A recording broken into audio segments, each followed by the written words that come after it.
Olá, meus amores! E aí? Tudo bem com vocês? Estamos aqui mais uma vez para darmos continuidade à nossa semana de revisão, certo? E nessa semana de revisão, nós iremos abordar o tema literatura de cordel. Espero que todos vocês estejam bem e que tenhamos uma semana abençoada por Deus.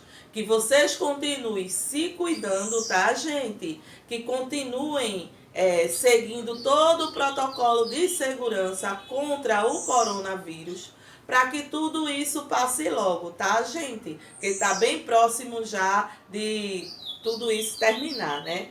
E que possamos assim estarmos juntos em sala de aula, realizando assim nossas atividadezinhas, tá? Então bora lá. Como eu mencionei para vocês, nós estaremos falando sobre literatura de cordel. Então, o que é uma literatura de cordel? Creio que vocês já tenham visto ou já tenham ouvido falar. Por quê? Porque a literatura de cordel, gente, ela faz parte da nossa cultura. Ela faz parte do nosso folclore brasileiro. Então, é uma literatura que ela é muito vivenciada pelos nordestinos e pelo povo também do norte, certo? Então, bora lá. Por que será que essa literatura, que são aqueles livrinhos pequenininhos, coloridos, com imagens em negrito, as imagens não são coloridas, tá, gente?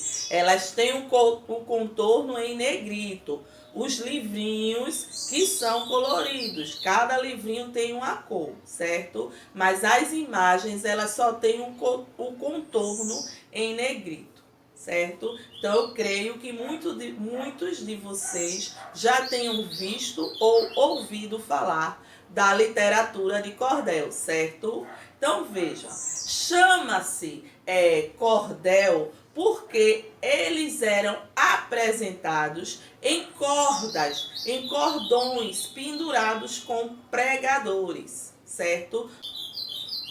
O cordel, ele é escrito com 6 estrofes, 6 versos e 7 sílabas poéticas. Então, essa é a estrutura da escrita de um cordel. Ele tem 6 estrofes, com 6 versos, com 7 sílabas poéticas. Então, só para lembrar, só para relembrar, na nossa aulinha passada, nós vimos o que era estrofe e o que era verso. Não foi isso, minha gente? Então, estrofe são aqueles bloquinhos, aquele conjunto de linhas. E as linhas, elas são chamadas versos. Então, tem o conjunto, um bloquinho de linhas, tem um espaço e aí começa o outro, que se chama, começa outra estrofe. Um espaço entre um conjunto de linhas e outro conjunto de linha. Então, esse espaço aqui, para dar início a outro conjunto de linha, esse bloquinho aqui se chama estrofe, certo? E as linhas dentro dessa estrofe se chama verso. Então, numa literatura de cordel, a sua estrutura de escrita são 6 estrofes com 6 versos e 7 sílabas poéticas. Obrigatoriamente, é obrigada a ter essa estrutura, tá, gente? O segundo, o quarto e o sexto verso, eles têm que rimar entre si. Então, essa é a estrutura de cordel, tá, gente? São 6 estrofes com 6 versos, com 7 sílabas poéticas.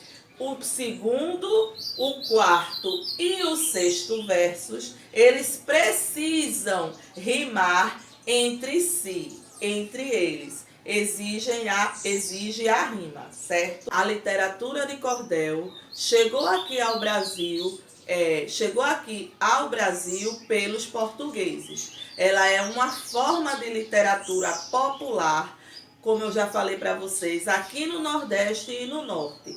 A literatura de cordel chegou aqui ao Brasil pelos portugueses, onde se tornou popular a partir do século XVIII.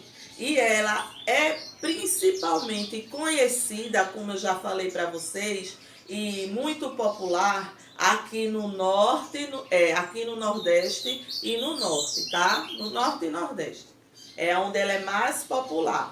Ela ficou conhecida como poesia popular, porque contava histórias do folclore regional de maneira simples, por meio dos repentistas, por contarem histórias musicadas e rimadas nas ruas da cidade. Então, ela tornou-se popular por isso, porque também trazia alegria para o povo, né, gente? Porque as histórias relacionadas ao folclore, elas eram contadas e cantadas em forma pelos repentistas, em forma de poesia e em forma de música. Então, por isso que ela ficou bem conhecida, ficou uma cultura muito conhecida aqui no Nordeste e no Norte do nosso país, tá, gente? Então, essa foi nossa aulinha sobre literatura de cordel. Eu estarei colocando a atividade na plataforma como sempre, tá? E aqui no vídeo ainda também estarei colocando as imagens do cordel para vocês verem, tá, meus amores? Um beijo, um abraço e até a próxima aula. Tchau!